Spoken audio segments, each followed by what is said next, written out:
Oklahoma, where the wind comes sweeping down the plains. What is up, y'all? Adam Pecora here. Thank you for tuning in to Requiem for a Tuesday. And we're here to wrangle some twisters. Gonna be a fun one today. It's tornado time. Trademark. Finally saw both of them, actually. I was late on seeing Twisters.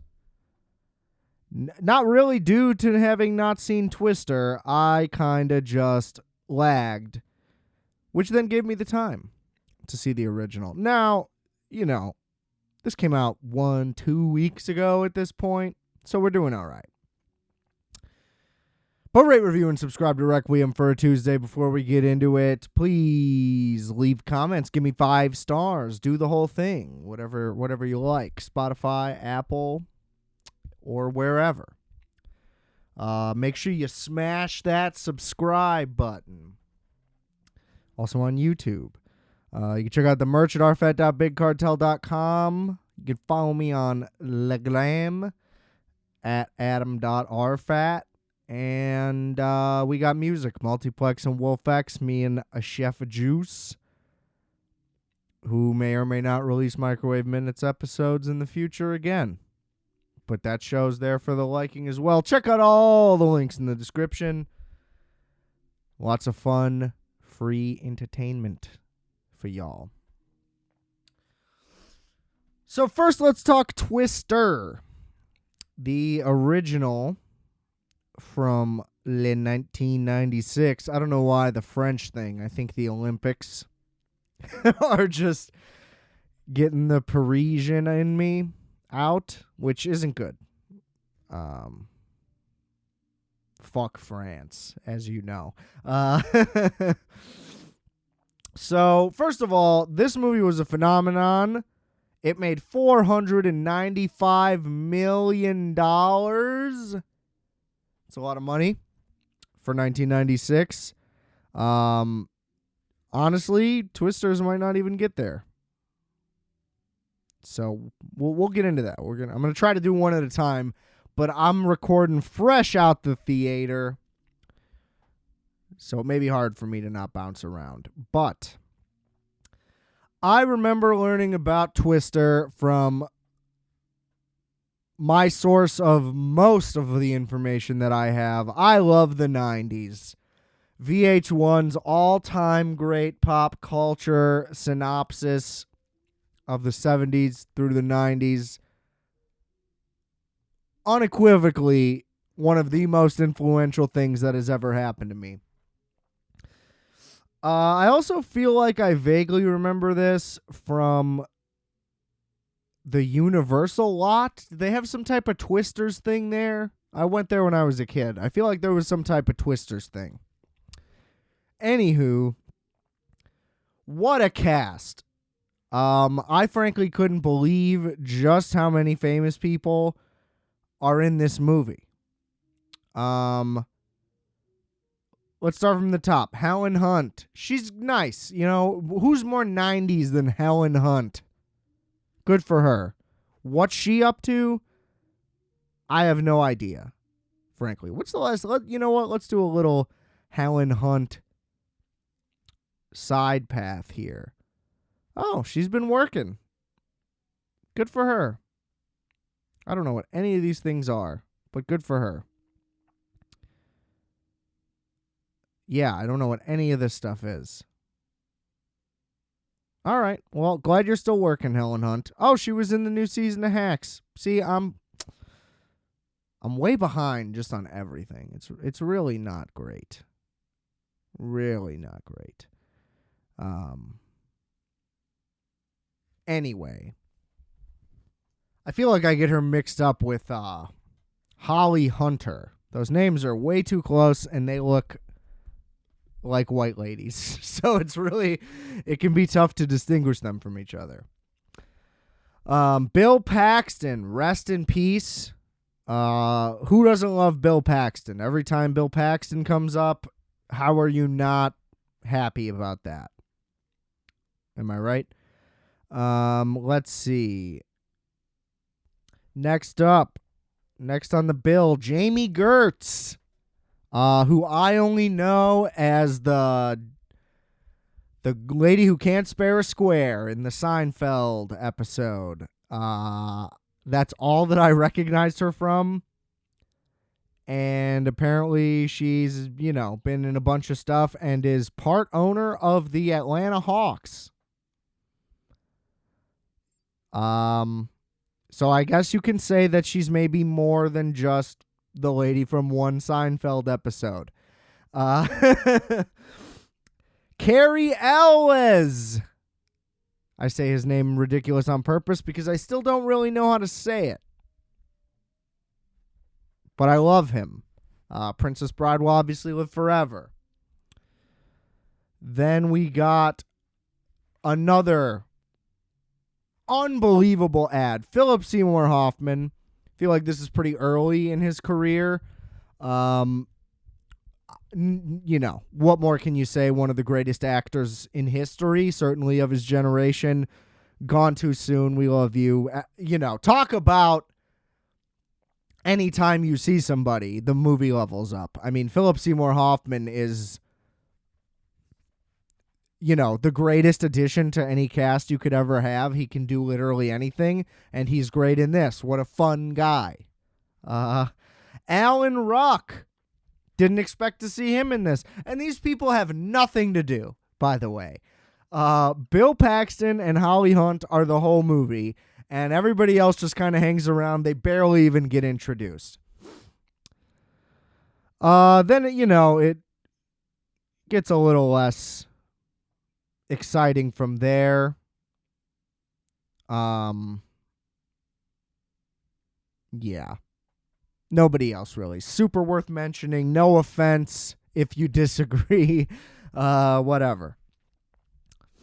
Now, this movie, what I respect the most about it is this is shot out of a cannon. The movie starts. Huge tornado right away. It's set in the past, and a family's trying to run to their storm shelter just as the doors are shutting. The dad is trying to pull them shut against the forces of a giant motherfucking F5 tornado. And he can't. And he gets sucked up into the thing and the doors fly open, but the family survives. And the little girl in that family is a young Helen Hunt. And then we just kind of, as I said, that's the intro, and then it's just boom, we're in the movie. We don't take any time to really do anything. Helen Hunt and her gang of friends are chasing storms. They're trying to deploy this weather research device they call Dorothy. And basically, it has to get close enough to the tornado that the tornado sucks it up. The tornado sucks it up, and basically they get a whole lot of readings on their computer that the data can be utilized to further prevent, maybe not further prevent them, but it can enable alerts to happen earlier because they'll have better data that they can learn more about tornadoes and whatever. It's so grounded in these people are weather scientists that it's yeah, whatever the fuck they say. I don't give a shit. Is it going to rain or not?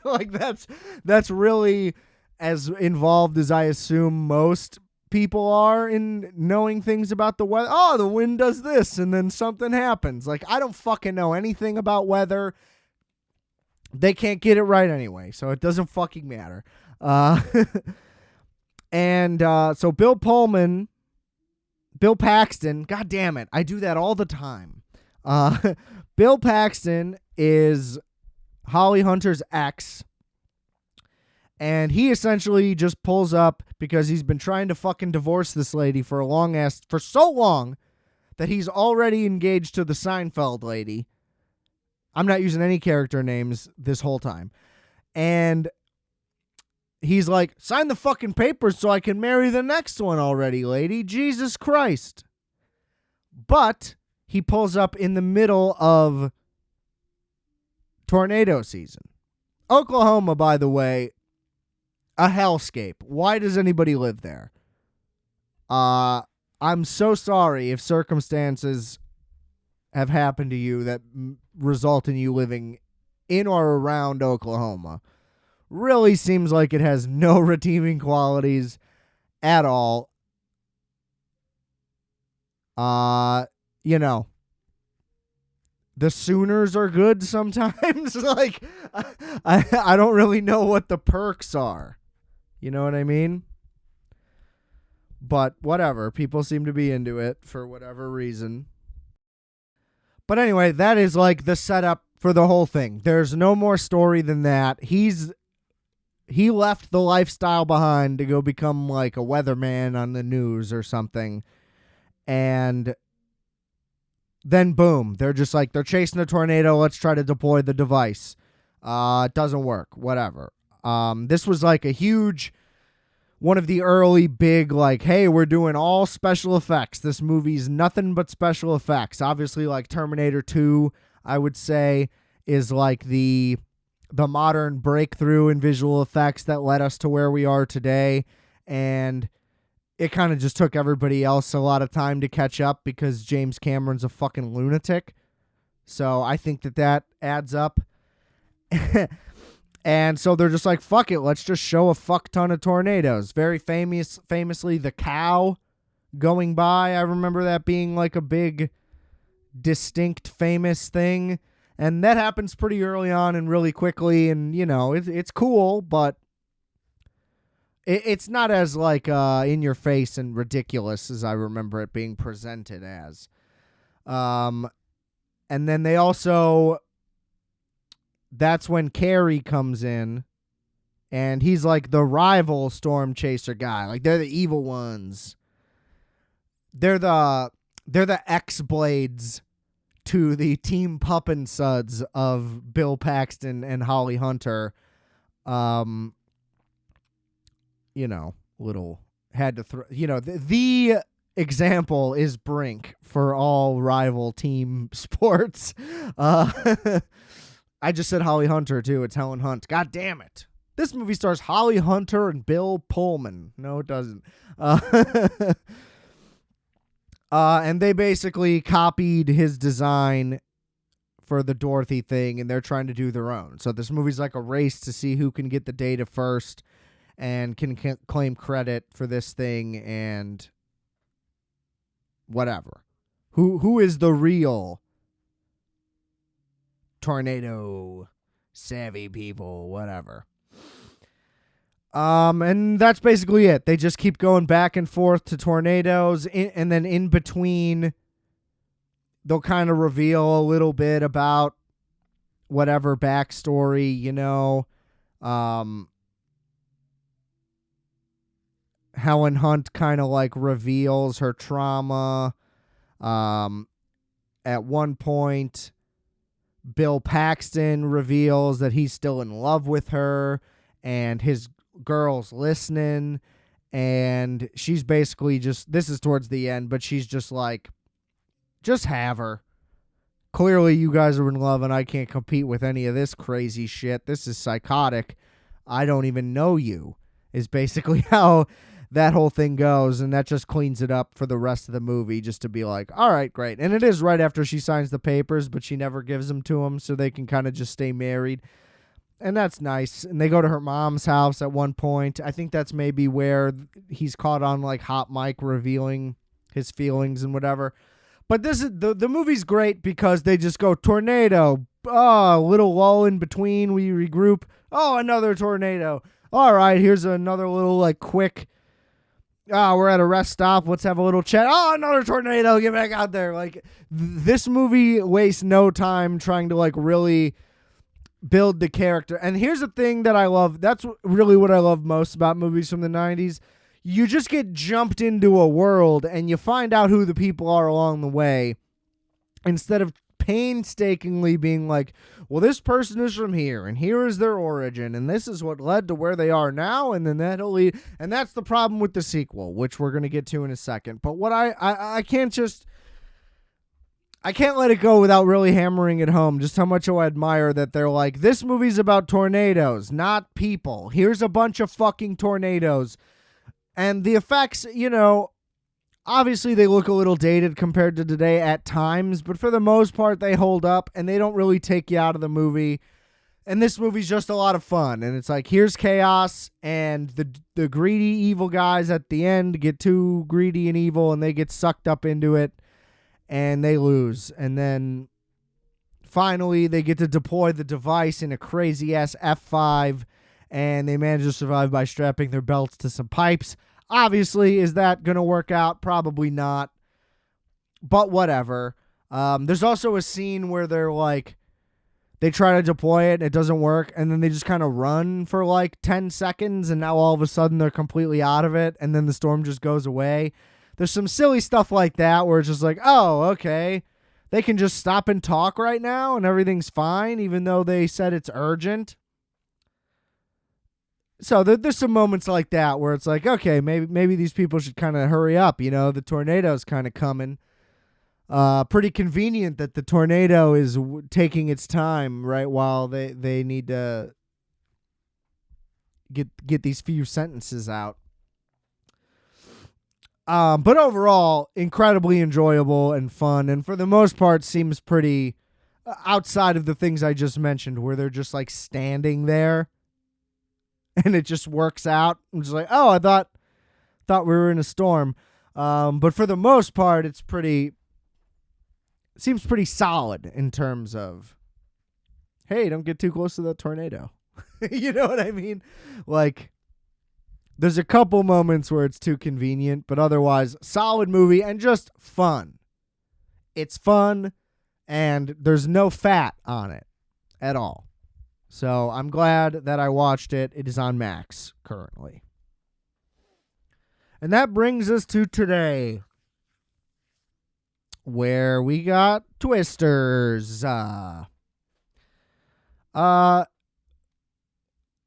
the thing. You think like, oh, they're going to try to like really one-up it and like do something extra crazy. And I kind of respect that they don't. It's still kind of grounded in like, these people are scientists.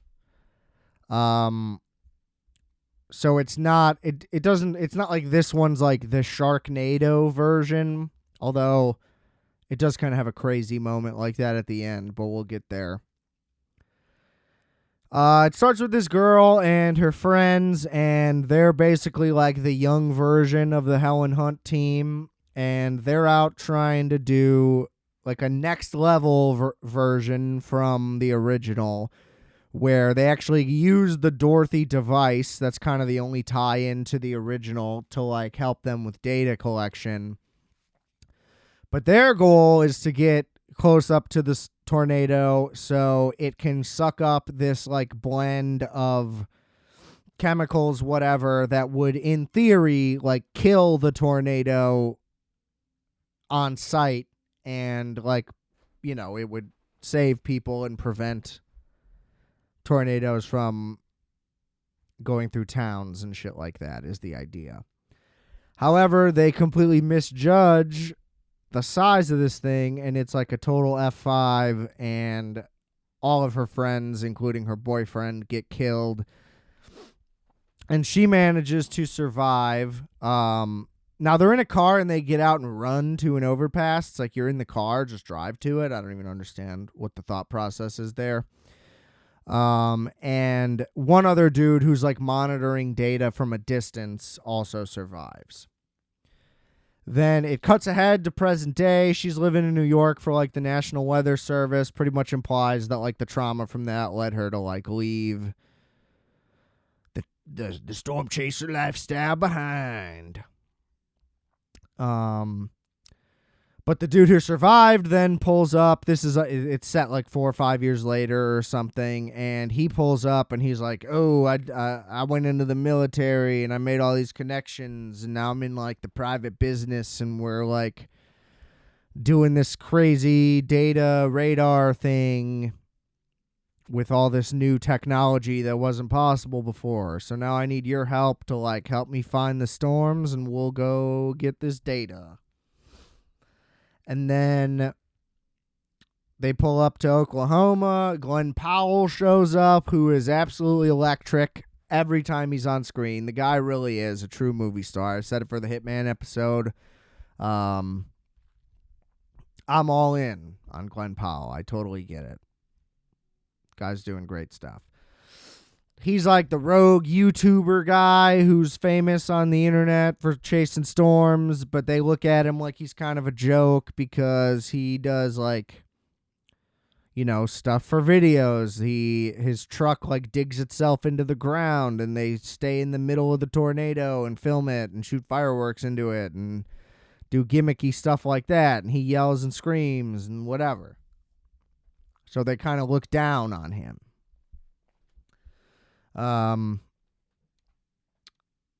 So the private crew then goes out and they try to do it. And at the very first attempt, basically 3 guys have to individually put these radars into the ground at different points. So the chick goes out with her old friend and has a panic attack because she thinks she's going to get killed by the tornado because of what happened in the past, and she blows it. And this is the same type of thing. They're like, we're in like the tornado hot zone. They're going to be popping up like crazy.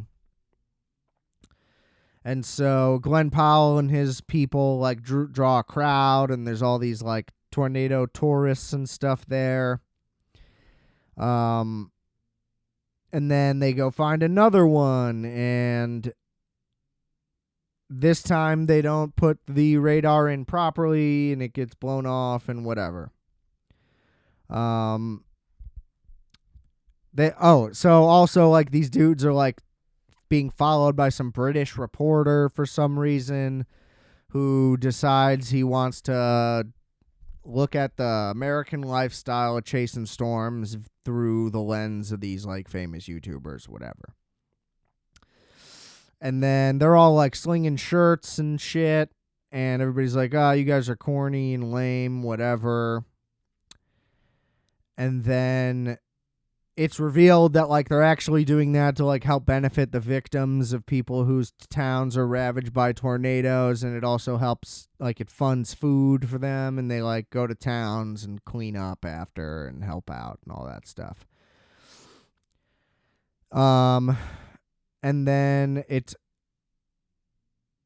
they go to like, and he basically the whole story is he just meets the chick and they start to hit it off, and he follows her around and tries to hit on her the whole time. But it's like revealed he's a nice, cool guy and not like his persona. And he's actually also a super smart, sciencey guy and whatever. And they're all like really good people, even though they make corny videos, whatever. And it's just a lot of story. It's just like so much talking.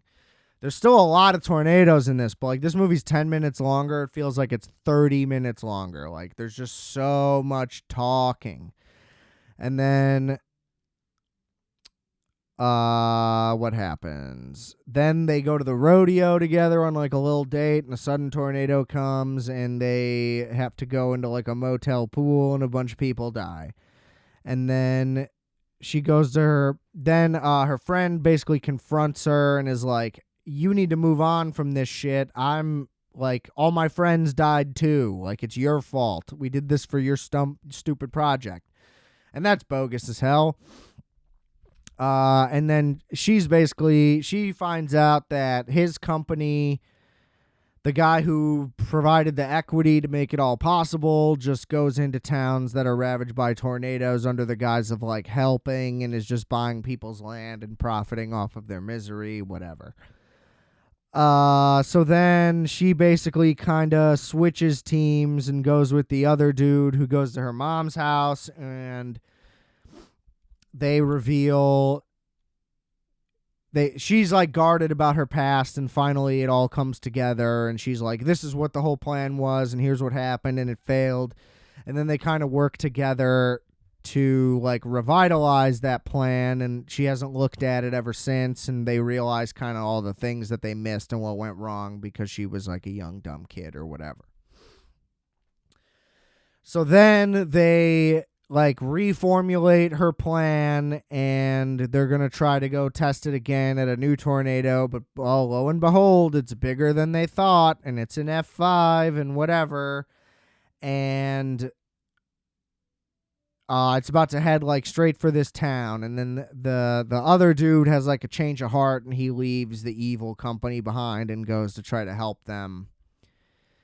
And there's stuff in between, but really, again, it's just like a lot of talking, explaining all the things I'm explaining, and then there's this like non-tragic tornadoes in between that they're just chasing for fun, and it's kind of entertaining and cool, whatever.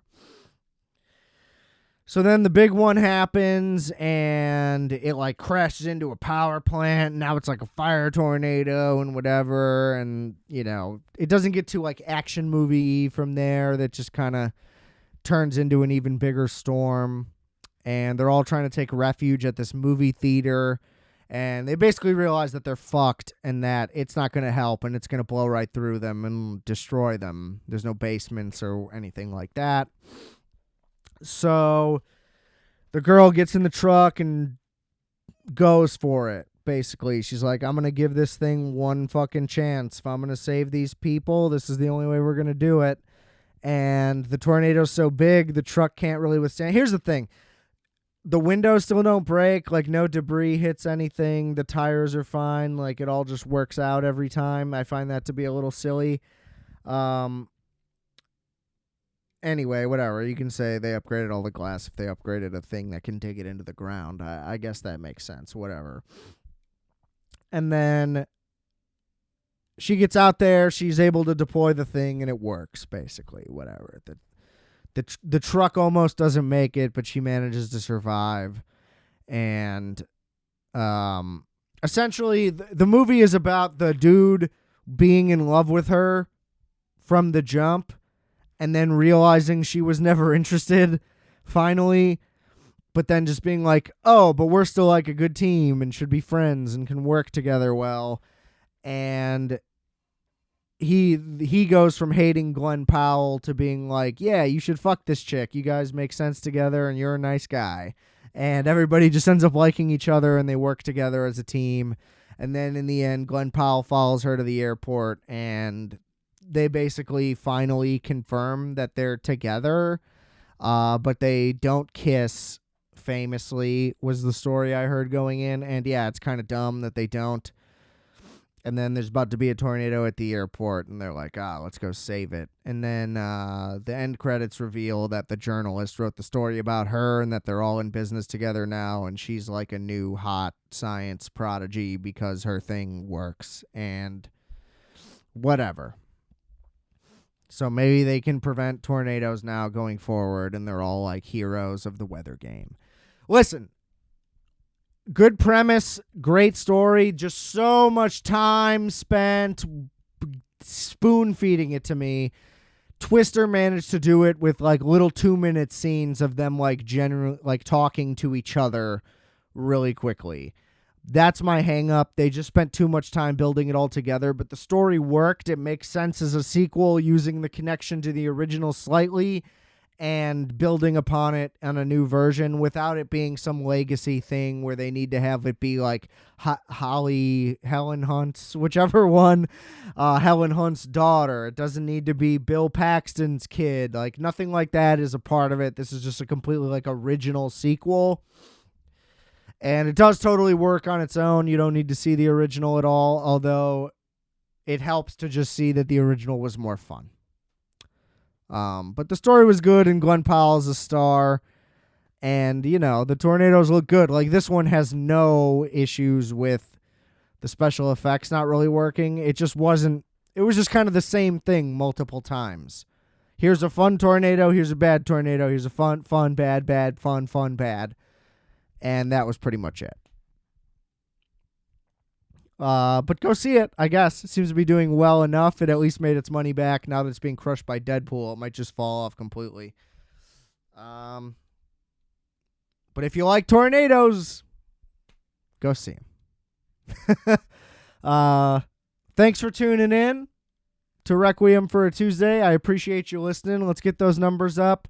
Rate, review, subscribe, and share these episodes. And remember, I are fat, you are fat, we are fat. Calculator.